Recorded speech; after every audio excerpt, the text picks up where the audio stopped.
How is it going? I'm Carla Lee, the author and founder of Better Living Every Day. I'm here to encourage you using God's words. Why am I using God's words?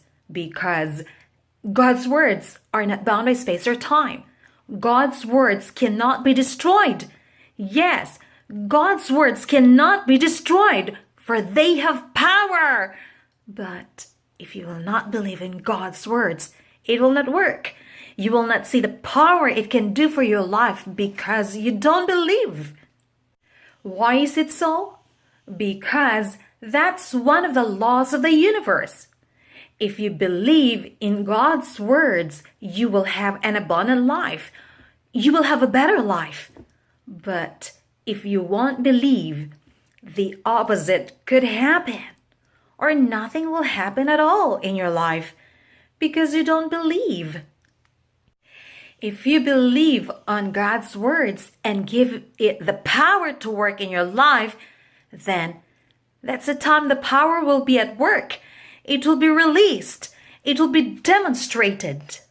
Simply put, if you believe, then you will have it. But if you don't believe, you will not have it. Period. That's the law of believing. A good example of this is, if you want to eat rice, then you will have rice and not potatoes. If you want to eat bread, then you will have bread and not onions. Right? I will cite another illustration. If you plant an apple seed, it will grow to be an apple tree and bear apple fruits, and not oranges. Don't expect the apple tree to bear oranges. If you plant tomatoes, it will grow and bear tomatoes and not lemons. Let's turn now to my new topic. I'm sharing this message hoping that you may need this at this moment or at any time of your life. I want to be an inspiration to billions of people living in this world at all times, because living in this world is between life and death. We are in between the life force and the death force. It's even a matter of life and death. Each individual will be confronted by a situation that is extremely serious, and you've got to choose between life and death. That's for real. If you find this useful, apply it in your life situations and make your life better, okay? First, let me give you a recap for what I had already shared. For the previous messages, I shared about goal settings, the importance of goals, time management, the tongue, and the mind. This time, my talk is concerned about words. What is the meaning of words? A word is a unit of language consisting of one or more spoken sounds or their written representation that functions as a principal carrier of meaning. Words have something to do with the mind and the tongue. That's why, first and foremost, I've laid the foundation about the tongue and the mind before sharing my subject to you, which I'm gonna talk about today. Since I'm going to share about words, I will bring you to the book of John, chapter 6, verse 63b, that says, "The words I have spoken to you are spirit and they are life." Let's cross-examine this verse thoroughly. Okay, what is the focus of this verse? The focus here is words. The words. What are we going to do with the words? Let's begin with point number 1. Choose to speak words that bring life. How could this be? Since words have death and life power, we must choose carefully the words that we read, listen to, and speak. We must read and listen to words that bring life and let them stay in the memory bank of our brain, so that out of the abundance of your memory bank, you will be able to speak life-giving words. If you read and listen to words that carry death and let them stay in your memory bank, and out of the abundance of the toxic thoughts or rubbish thoughts inside your memory bank, you will be able to speak death-giving words. So, choose wisely. Choose to speak life-giving words. Moving on to my next point. Words spoken by your mouth have a powerful influence or impact or effect on your life. How does it work? Words come from thoughts. Starting from your mind, then it goes out to your mouth. You express it. You say it. They influence or make an impact to your body, soul, and spirit. You speak your thoughts out of your mouth. As you speak them out, they go back to your own head through your ears and get inside your brain, and it is being processed. Then you use your body to perform or act out the words that you have heard. That's how words or unexpressed thoughts influence or impact your life. Let me apply what science have discovered. By the way, there are Christian scientists. Can I just be honest? Thoughts and words are forms of energy. That's why there's power when we speak. Spoken words are form of energy. Thoughts are form of energy if we magnify this under the microscope. Sounds are form of energy. Again, I repeat, sounds are form of energy. How is it possible? As you speak, vibration are produced by the vocal cords in the throat. The mouth, which has the lips, tongue, teeth, upper palate, and lower palate, form the sound that we make. That is why words are produced. The sounds that we release or speak out are pure energy. It is called sound energy. When you speak, the sound goes back to your ears and gets inside your brain and influences your body, soul, and spirit. The spoken word is active. It's powerful. It penetrates even to your flesh, or body, soul, and spirit, joints, and marrow. Let's go back to the verse, John chapter 6, verse 63, that says, "The words I have spoken to you are spirit and they're life." Let's move on to point number 3. Point number 3. Words are spirit and words are life. They are spirit and they're life. I looked at the meaning of spirit and it means breath. It comes from the Latin word spiritus, meaning breath. Words are spirit or breath, and words are life. Words are spirit or breath and life. I combined the two words and I came up with breath of life. Words are breath of life. The words of God are breath of life. Eureka! What a great discovery! I have found the hidden meaning.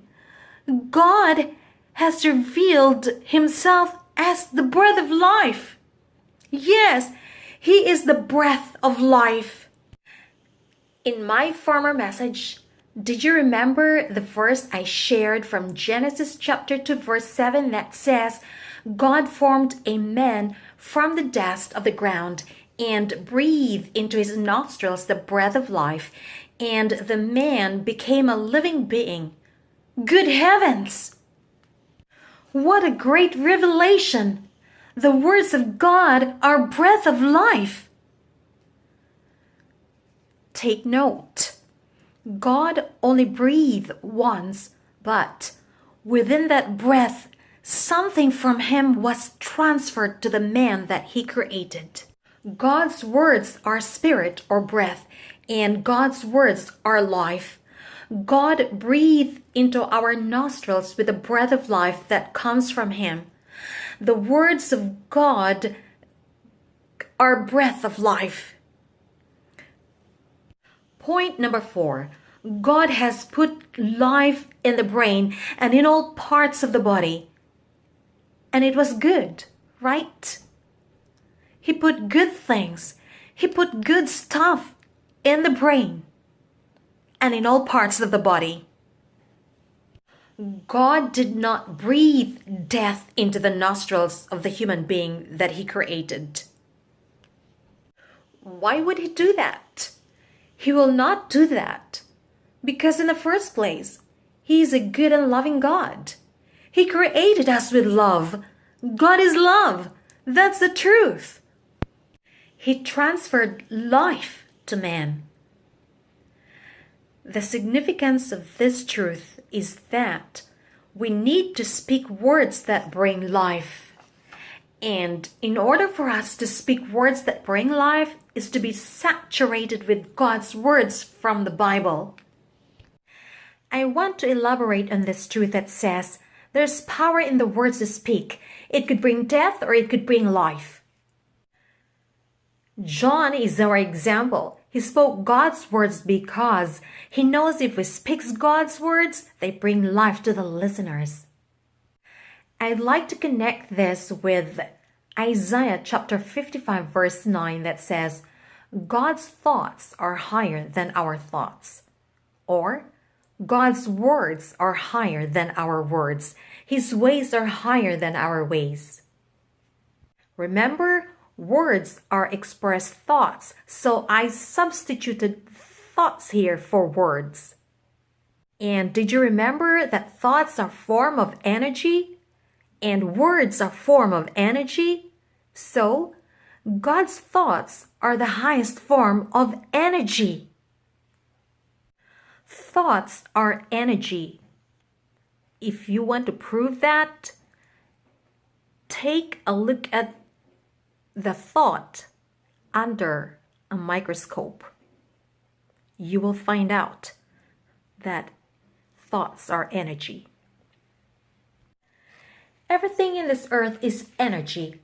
Everything we see, hear, touch, feel, and smell is made up of wavelengths vibrating at different frequencies. God's thoughts, God's words vibrates in higher frequency. His thoughts are higher. Remember Isaiah chapter 55 verse 9. God's thoughts are higher. God's thoughts vibrates in higher frequency. God's thoughts are higher than our thoughts. Oh my goodness.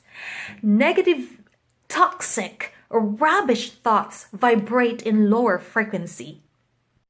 There's power in the words we speak. Whether we speak words that bring life or words that bring death, both have powers.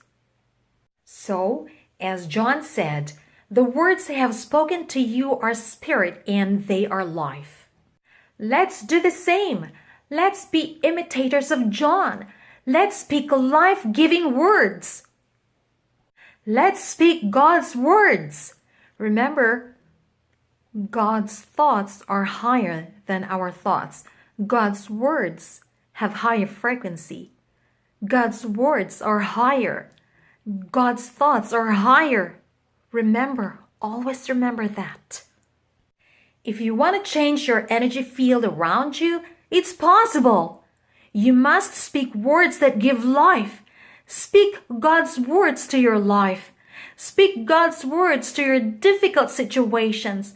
Speak God's words to your problems, to your trials, to your sickness, and to other people as well.